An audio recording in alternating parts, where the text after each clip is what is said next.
Hi, നമുക്ക് മാങ്ങേൻ്റെ അച്ചാറുണ്ടാക്കാം. മാങ്ങ ഇപ്പോൾ സുലഭമായിട്ട് കിട്ടുന്നുണ്ടല്ലോ. മാങ്ങ പിന്നെ കടകളിലും കിട്ടും, പിന്നെ ചില വീടുകളിലുണ്ട്. മാങ്ങ ചെറുതായിട്ട് അരിയണം, ഏകദേശം ഒരേ വലുപ്പത്തിൽ അരിഞ്ഞെടുക്കാം. ഞാൻ മാങ്ങേൻ്റെ കൂടി വേറൊന്നും ചേർക്കുന്നില്ല. ചിലർ എന്തെന്നപ്പം വെളുത്തുള്ളി എല്ലാം ചേർക്കും. വെളുത്തുള്ളി എല്ലാം ചേർത്താൽ മാങ്ങേൻ്റെ ശരിക്കുള്ള ടേസ്റ്റ് പോയി പോകും. ഇത് വെറും മാങ്ങ മാത്രമേ ചേർക്കുന്നുള്ളൂ. ഇത് മാങ്ങ ഞാൻ ചെറുതായിട്ട് അരിഞ്ഞിട്ട് കല്ലുപ്പാണ് ഇട്ട്. കല്ലുപ്പ് ഇട്ടിട്ട് ഒരു 4 മണിക്കൂറോളം വെച്ചിട്ടുണ്ട്. അപ്പോൾ അതിങ്ങനെ അതിൽ തന്നെ വെള്ളം വന്നിട്ടുണ്ട്, കണ്ടോ.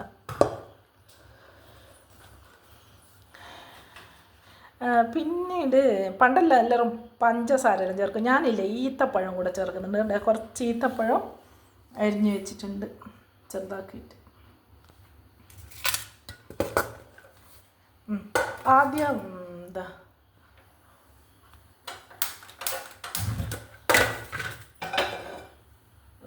ഗ്യാസ് ഓണാക്കി, പിന്നെ ചട്ടി വെച്ച്, എന്നിട്ട് പിന്നെ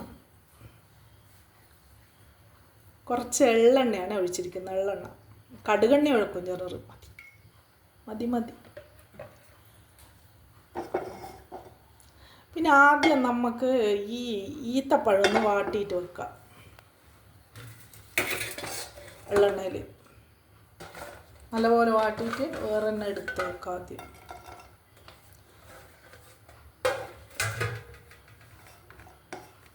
മാങ്ങേൻ്റെ അച്ചാറാണ്, ഒന്നും ചേർക്കുന്നില്ല. കടകളെല്ലാം വാങ്ങുന്നതാണെങ്കിലും എന്തെല്ലോ എസൻസ് എല്ലാം ചേർത്ത് കുറേ വെച്ച്. ഇത് ഒന്നും ചേർക്കുന്നില്ല. കുറച്ച് ഇത് മാത്രം, വെളുത്തുള്ളി ചേർത്തിട്ടില്ല. കുറച്ച് ഈത്തപ്പഴം, ഒരു ടേസ്റ്റിന് വേണ്ടി ഈത്തപ്പഴം. എണ്ണ മതി. എന്നിട്ട് ആ ഈത്തപ്പഴം ഇങ്ങനെ എടുത്ത് വെക്കുക.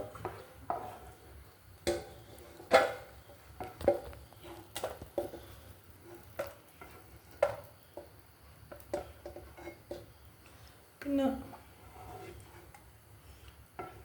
ഒരിത്തിരി മഞ്ഞപ്പൊടി,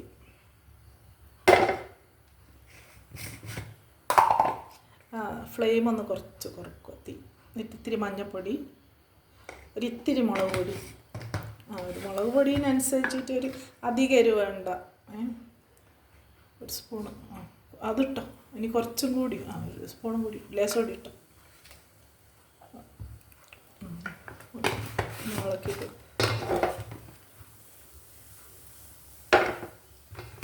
കുരുമുളക് പൊടി, ഒരിത്തിരി കുരുമുളക് പൊടി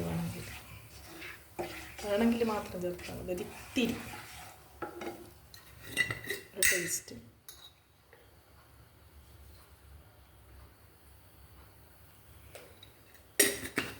ഇനി നമ്മൾ മുറിച്ച് ഉപ്പിലിട്ട് വെച്ച മാങ്ങ ഇതിലേക്ക് ഇട്ട് കൊടുക്കുക.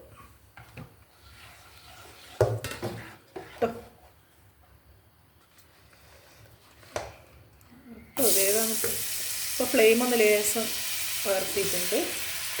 അതിങ്ങനെ പടം ഇട്ടേക്കും.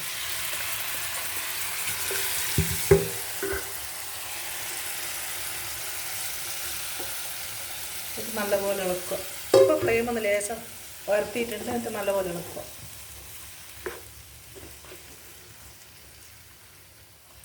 അത് ഉപ്പിൻ്റെ വെള്ളമാണ്. ഉപ്പ് കുറേ നേരം പിടിച്ച വെള്ളം. വേര് കുറച്ചുകൊണ്ടാണ് കളറ് കുറച്ച് കുറവാണ്. എന്നിട്ട് നമുക്ക് ഈത്തപ്പഴം കൂടെ അതിലിട്ട് കൊടുക്കാം. അധികം എരിവൊന്നും വേണ്ടെന്ന് വിചാരിച്ചാൽ എന്താണെന്ന് വെച്ചാൽ എല്ലാം വയറ്റിൻ്റെ എല്ലാം കേടല്ല, അതുകൊണ്ടാണ് കുറച്ച്. എന്നിട്ട് നല്ലപോലെ ഇളക്കും. അധികം വേവിക്കരുത്. കുറച്ച് നേരം വെള്ളത്തിലിട്ട് 2-3-4 ദിവസം കഴിയുമ്പോൾ തന്നെ നല്ലപോലെ അലിഞ്ഞു വരും.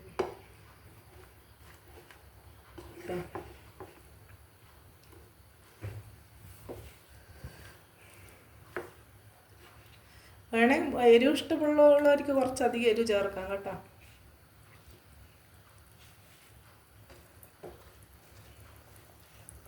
ഒന്ന് ചെറുതായിട്ട് തിളച്ച് കഴിഞ്ഞാൽ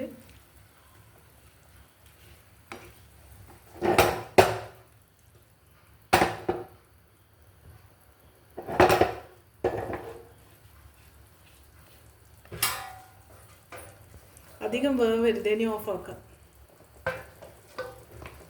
ഓഫാക്കിക്കോ. എൻ്റെ ചാനൽ ഇഷ്ടപ്പെട്ടിട്ടുണ്ടെങ്കിൽ സബ്സ്ക്രൈബ് ചെയ്യുമല്ലോ. സൂന സൗരഭ്.